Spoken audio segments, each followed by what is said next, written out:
It was August of 1957, and a senator took the floor here in this very chamber. He'd had a remarkable record. He'd served as a Democratic senator, as a Dixiecrat senator, and as a Republican senator before he finally retired. And he served many years. In 1957, he was on the floor of the Senate to take his last stand. It was August, and it was a confrontation he had been preparing for a long time. He was a veteran of World War II, one of the few in the chamber at that time rather. And he was clearly a man devoted to his country and had shown real courage in serving as an officer in World War II. But his job on that day was to speak on the floor of the Senate for a long time. He'd been preparing for it. He'd taken daily steam baths trying to dehydrate his body so that he could stand on the Senate floor for a long time, even absorb fluids without needing to take a break to go to the restroom. He arrived for the battle armed with throat lozenges to stave off hoarseness, and he held the floor longer than any single senator ever has, even to this day. 24 hours and 18 minutes. For what principled purpose did this senator take such pains in preparation? For what noble reason did he grind the world's greatest deliberative body to a full-scale halt for more than 24 hours? In order to defend Jim Crow racial discrimination and deny equality to African Americans. Despite his efforts, the Senate would go on to pass the Civil Rights Act of 1957, the first federal civil rights law in nearly a century since the Reconstruction. That senator, of course, was Strom Thurmond of South Carolina. This is how he described the Civil Rights Act of 1957 during his now notorious filibuster of that historic law. He said, and I quote, "I think the bill which is under consideration is unconstitutional. I think it's invalid. I think we are doing a useless thing." Well, Madam President, the truth was just the opposite. The blatant discrimination of Jim Crow laws was an affront to our Constitution, a stain on our national character, and a threat to our standing in the world. The Civil Rights Act of 1957, which Strom Thurmond filibustered, broke the death grip of Jim Crow on the American democracy and led the way a few years later to even more sweeping equality laws, including the Civil Rights Act of 1964 and the Voting Rights Act of 1965. Today, nearly 65 years after Strom Thurmond's marathon defense of Jim Crow, the filibuster is still making a mockery of American democracy. The filibuster is still being misused by some senators to block legislation urgently needed and supported by a strong majority of the American people. There's one major difference now, though, when it comes to filibusters from the days of Strom Thurmond and his long-winded defense of segregation. Strom Thurmond had to sacrifice personally his comfort for his misguided beliefs. He had to actually speak without sitting on the floor for more than 24 hours to maintain his filibuster. In his day, if you sat down to take a rest or left the floor, the filibuster was over. Today, it's not the same. Senators can literally phone in a filibuster. All a senator has to do is to tell the staff working in the cloakroom what their intention is as to a filibuster, and then the message is delivered to the floor, and another bill is sent to the Senate's overflowing legislative graveyard. This is what hitting legislative rock bottom looks like. Today's filibuster has turned the world's most deliberative body into one of the world's most ineffectual bodies.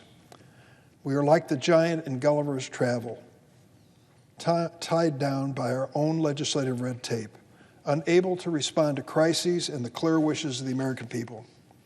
Defenders of the filibuster will tell you that it's essential for American democracy. The opposite's true. Today's filibuster undermines democracy.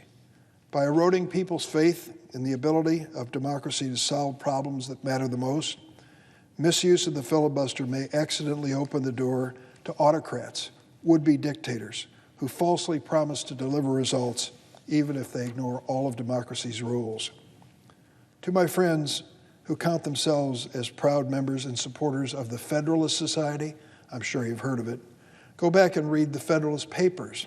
Read what the founders thought of the filibuster. They hated the idea. Alexander Hamilton, James Madison, both penned passionate defenses of simple majority rule. Listen to what Alexander Hamilton had to say about the supermajority rule. What at first sight may seem a remedy is in reality a poison. Hamilton's own words. If a majority could not govern, Hamilton warned, it would lead to, quote, tedious delay, continual negotiation and intrigue, and contemptible compromises of the public good.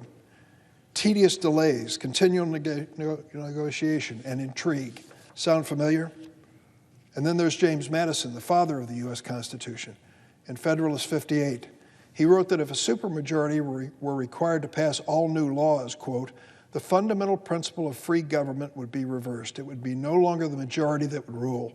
The power would be transferred to the minority. Hamilton, Madison, and other of our founding fathers debated and rejected the idea of supermajoritarian rule.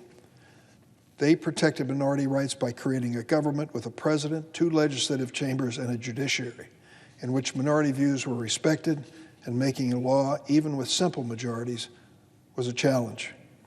Rather than protecting the finely balanced system our founders created, today's filibuster throws the system out of balance, giving 1/2 of one branch of government what amounts to veto over the rest of government. It promotes gridlock, not good governance. As I said, senators don't have to stand for even 1 minute to shut down the Senate. All they have to do is to threaten it, phone it in, catch a plane, go home from Washington, and come back Monday to see how their filibuster's doing. Mr. Smith phones it in. That wouldn't have been much of a movie, would it? Defenders of today's filibuster offer a second defense of the tradition. They say the filibuster promotes bipartisan cooperation and debate. Well, just look around. Can anyone really claim that we are living in the great age of Senate debate? Last year, calendar year 2020, in the entire year, 12 months, we considered 29 amendments on the floor of the Senate. 29. Quite an improvement over the previous year, 30% improvement. The previous year, we considered 22 amendments on the floor of the Senate. I'm not counting these votorama spectacles. That's not much of a debate. It's not much of an amendment process. 60 seconds on a side, that's a great debate? Not by my definition. The truth is, as filibusters and threatened filibusters have increased in recent decades, real debate and bipartisan cooperation have plummeted. Today's filibuster is often used to prevent the Senate from even starting to debate important ideas. It's not the guarantor of democracy. It has become the death grip of democracy.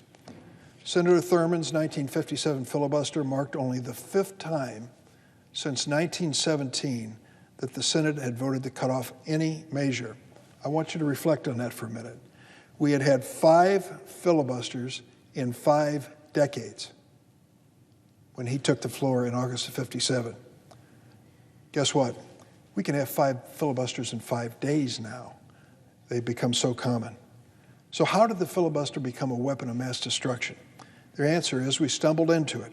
The filibuster was a mistake to begin with, and it's gotten worse over time. As many of our colleagues know, when Congress first met in 1789, the House and the Senate rule books were nearly identical. Both rule books allowed a simple majority to cut off debate on any proposal by invoking what was known as a previous question rule. The House still has that motion. The Senate eliminated the previous question rule by mistake in 1805. The change came at the suggestion of Vice President Aaron Burr, who was fresh off of his trial for killing Alexander Hamilton, and who was later tried for treason. Burr, presiding over the Senate one day, skimmed the rule book and suggested the previous question rule be dropped. He reasoned, we hardly ever use that rule, so why is it necessary? Thus, the filibuster was born, not as a sacred constitutional principle, but an offhanded clerical suggestion. There were few filibusters before the Civil War. After the war, filibusters remained rare, used exclusively to deny African Americans their basic constitutional rights. The first major changes started in 1917. The Senate adopted what's known as Rule 22, the cloture rule, allowing the Senate to end debate with 2/3 majority vote. Fast forward to the 1970s, two more changes in the filibuster. First, senators changed the rule to allow more than one bill or matter to be pending on the Senate floor at a time. Before this, a filibuster really literally brought the Senate to a halt. The creation of this two-track system allowed the Senate to take up other matters while the filibuster continued, at least theoretically. In 1975, the rules were changed again, requiring just 3/5 majority, 60 votes, not 67, but 60 votes to end a filibuster. Suddenly, the filibuster became relatively painless, for senators at least, and the number of filibusters exploded. From 1917 to 1970, the Senate took 49 votes to break filibusters. 49 votes in that period of 53 years. That's fewer than one a year. Since 2010, it has taken the Senate on average more than 80 votes a year to end filibusters. Filibusters, or so-called motions to proceed, now regularly prevent us from even discussing proposals supported by the strong majority of American people. The modern filibuster has broken the normal legislative process. It was never an essential or even intentional part of democracy, and now it rules the Senate. Over the last 20 years, I've faced a 60-vote requirement to move a measure which is very important to me and to hundreds of thousands of people in our country. It's known as the DREAM Act, the Bipartisan DREAM Act. It was introduced so that we could give to young people who were brought to this country as infants, toddlers, and little kids by their families a chance to earn their way to a path to legalization and citizenship. 5 times since it was first introduced, the DREAM Act has been stopped by a filibuster. Twice in 2007, once in 2010, twice in 2018. In each instance, the DREAM Act received a bipartisan majority vote but was blocked by a minority of senators. Their opposition prevented the Senate from even debating the measure.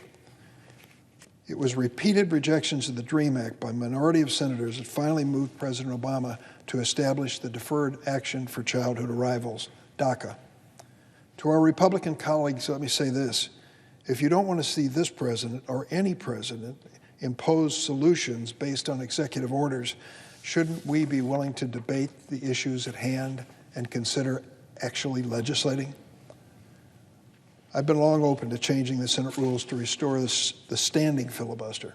If a senator insists on blocking the will of the Senate, he should at least pay the minimal price of being present.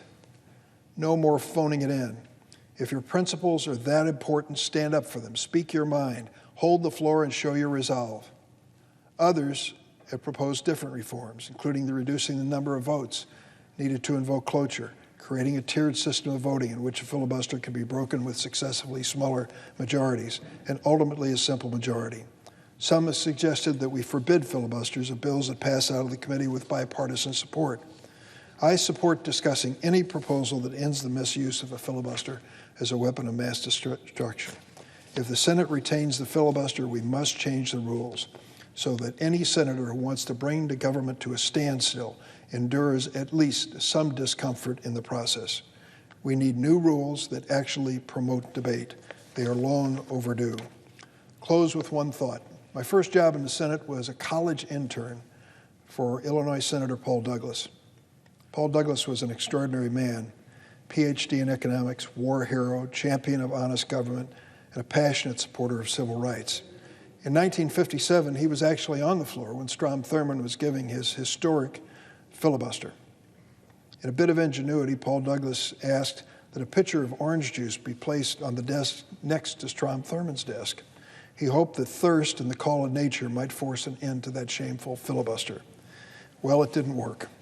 Likewise, it'll take more than orange juice these days to bring an end to the filibuster as a weapon of mass destruction. It's time to change the Senate rules. Stop holding this Senate hostage. We cannot allow misuse of arcane rules to block the will of the American people. I urge my colleagues to defend democracy by making the changes needed.